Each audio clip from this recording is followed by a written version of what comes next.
Thanks once again for being with us today, and thanks again for Matt Staver being with us on the phone right now. A friend to this program, a personal friend as well, Doug Prusak from Christian Help. So great to have you back on the program today, my friend. Great to be back with you. Thanks for having me. So we're doing it over the phone and not being in our studio, but that is the COVID way of doing things. And here we are. We're all. I tell you what, man. We're all ready for life to get back to normal, and I just continue to be amazed at how resilient the American people are. Grateful for the many healthcare workers. Doug, I know you've seen it, and you've seen the impact of people that you guys normally serve just 24/7 around the year. You've seen the impact that it's brought on you. Exactly what has happened in this last, say, 6 weeks since all of this began ramping up? It's been very interesting. First of all, I do stand with you. My wife, Lisa, and I both have good friends who are on the front lines of this, dealing with COVID patients, and our thoughts and prayers are with all of them. In terms of what has happened at Christian Help, it's been interesting. We have taken extensive social distancing measures. We've reconfigured how we handle clients for both of our food pantry and for job seekers. What we have seen is that there is a greater need for the services of the pantry, and we have seen an uptick in clients looking for work as well. Well, I would imagine, because the unemployment figures are just undeniable, and it's so sad. And Cindy and I went out for takeout recently at a restaurant over in Winter Park Village, and an area that is normally bustling with people. Just people everywhere. Parking's a hard thing to come by, and we pull into this place and for takeout, and there just was nobody around. It was the weirdest thing, and it was at a time of day that would, like, again, normally speaking, you would have a hard time to even find a spot to park. And so unemployment has got to be on an uptick beyond anything that we can ever even imagine in our memory, in our lifetime. These are unparalleled times. So the pantry's got to have been hit hard. And have you found the sources? Have they been there, the resource to help people? Has that stayed strong for you?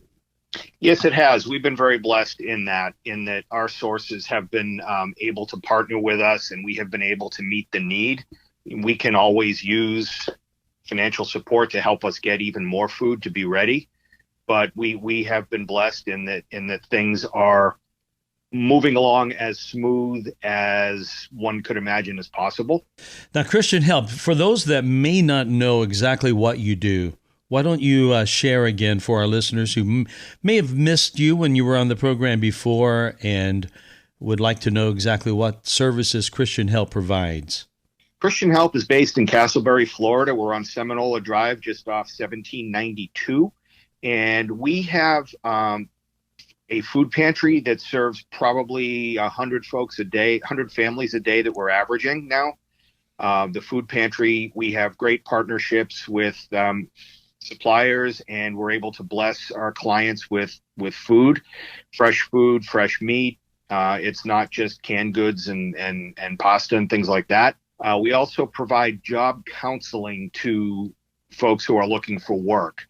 And when I say job counseling, this is everything from resume consultation, getting your elevator speech ready, interview skills, job search skills, networking.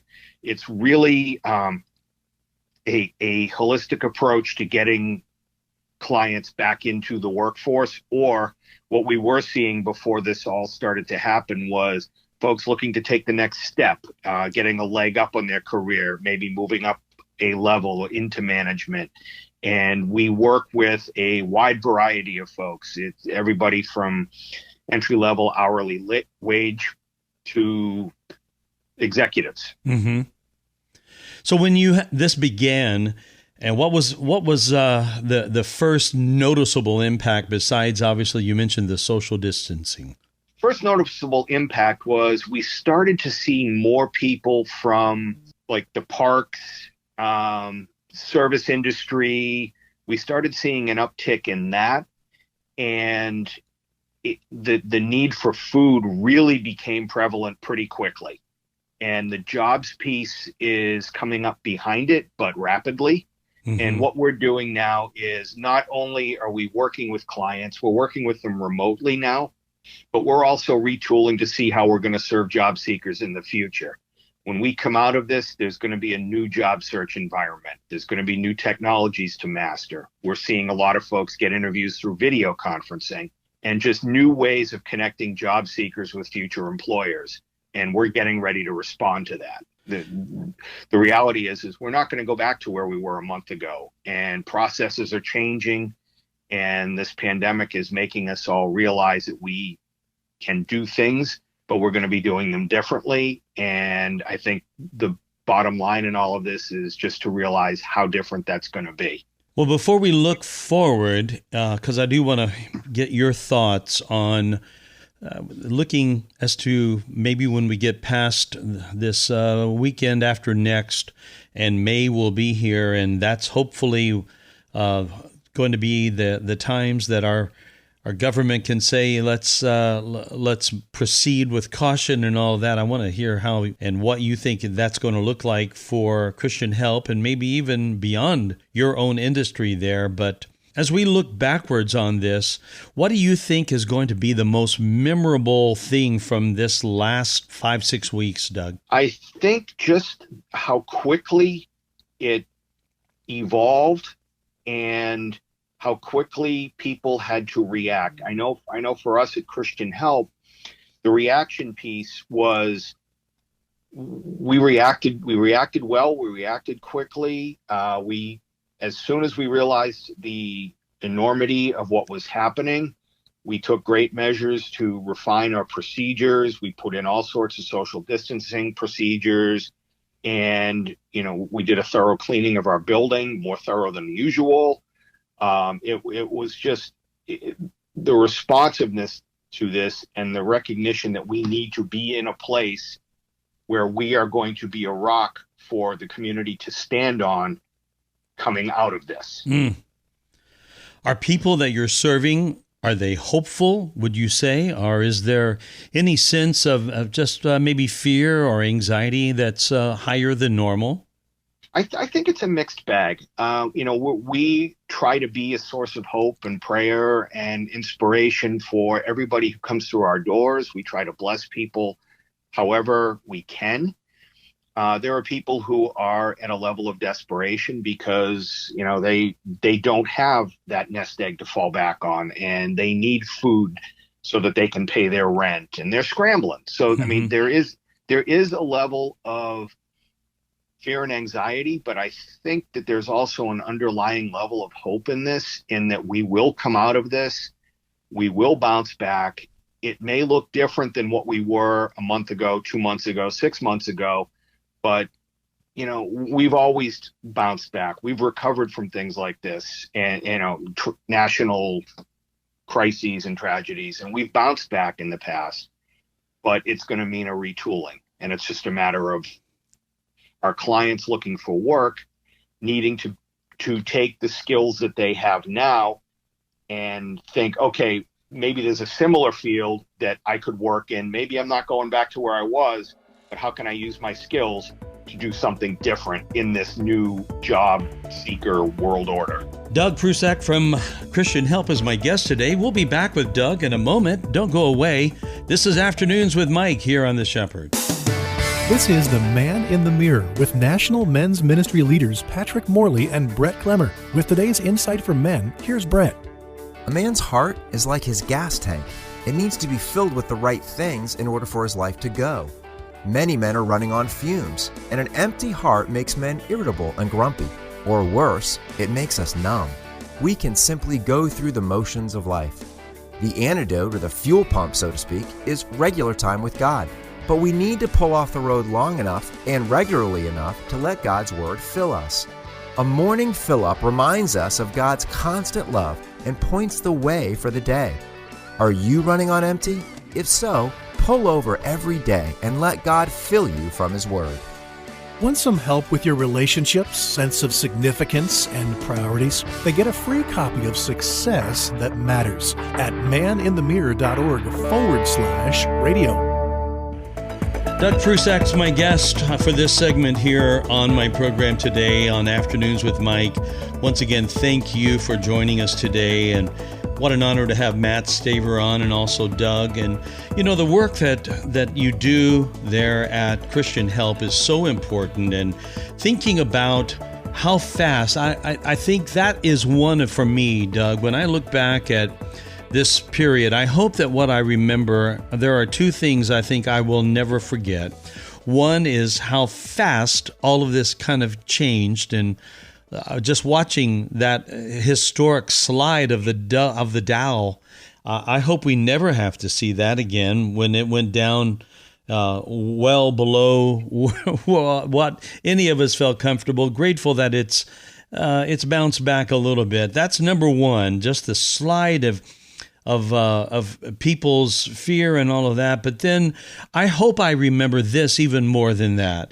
And that was the resiliency of our citizenry, and how that people in the midst of problems, it seems that there have been people who have been more willing to help, churches that have been more faithful to their congregations, even if they are temporarily meeting on stream, live stream, not the same type of congregational meetings that we've had. But what I'm hearing is that the gospel is not being impeded by all this at all.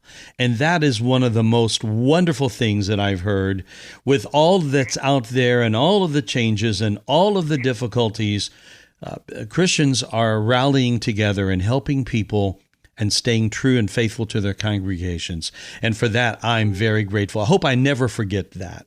I couldn't agree with you more. I think it's been great to see. I know that I attend church together in Castleberry, Pastor Andy Searles. Oh, yes. And I'm involved in the production of the services. And we had been live for a few weeks on Facebook. And Easter Sunday, we transitioned after some technical issues to recording the message, and it aired about 2 hours later.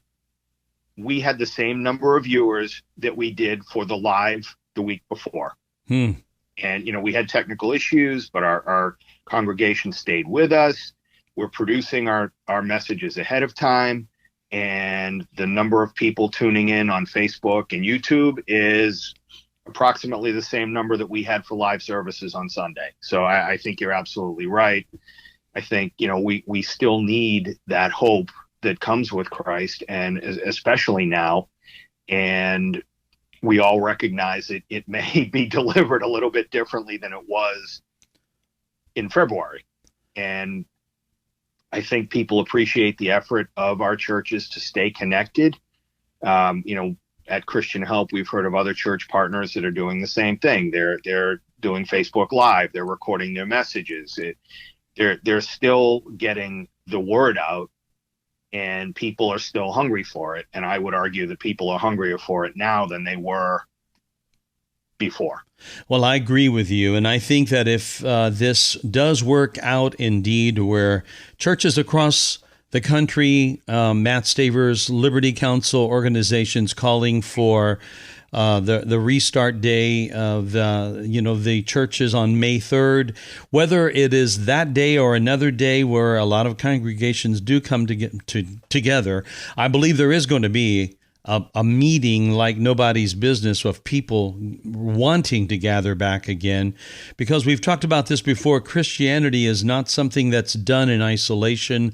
We all need fellowship. We all need each other, and there's nothing that replaces that meeting together of the church, corporate, and worshiping God together. That is something that I know that all churches meet. I love your pastor. Andy is on our station all the time as an he introduces all of the speakers that are on the Better Man Moments that are played almost every hour on the Shepherd. And so his voice is heard on our station a lot right now. He's everywhere. He is. As you look, we got just enough time. I'd love your thoughts, Doug, as you've been around, you've been in media, you've been a part. Sometimes the media during all of this crazy stuff, there are parts and aspects of the media I'm just not, I'm not proud of at all. I wish it were different. I wish that a lot of the organizations that have taken positions would have done it differently. There's too much politicizing of this terrible time that we're in for my thinking in the media. But as you look back, as somebody that spent a good deal of time in the media yourself, what are your hopes for looking forward for the end of this? As you can look over the landscape, what are you seeing coming?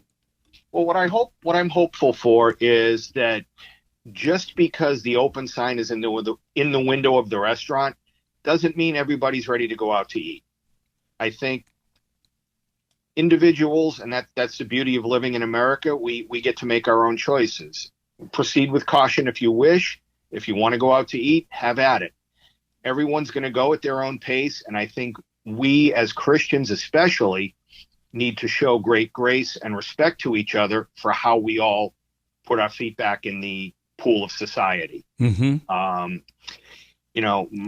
Like I said before, my wife and I both have friends who are involved with COVID-19 patients. They told us in no uncertain terms, if you don't have to go out, stay home. Mm-hmm.